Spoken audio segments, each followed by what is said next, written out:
Consider what Mr. Carney just said, that Canada is not for sale. Does this make the discussion a little more difficult to start on? No, not at all. No, not at all. No, time will tell. It's only time. But I say never.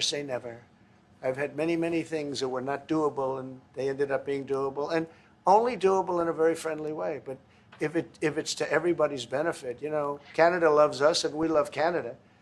That's, I think, the number one thing that's important. But we'll see. I mean, over time, we'll see what happens. No. Well, I still believe that, but you know, it takes two to tango, right? But no, I do. I mean, I believe it would be a massive tax cut for the Canadian citizens. You get free military, you get tremendous medical cares and other things. There would be a lot of advantages, but it would be a massive tax cut. And it's also a beautiful, you know, as a real estate developer, you know, I'm a real estate developer at heart. When you get rid of that artificially drawn line, somebody drew that line many years ago with like a ruler, just a straight line right across the top of the country. When you look at that beautiful formation when it's together, I'm a very artistic person, but when I looked at that beauty, I said, that's the way it was meant to be.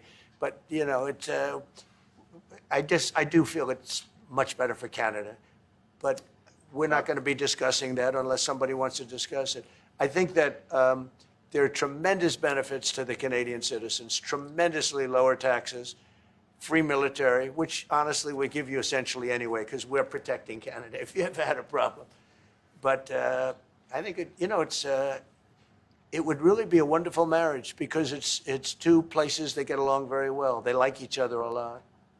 Well, if I may, as you know from real estate, there are some places that are never for sale. That's true. We're sitting in one right now, you know, Buckingham Palace that you visited as well. That's true. And having met with the owners of Canada over the course of the campaign last several months, it's not for sale, won't be for sale ever.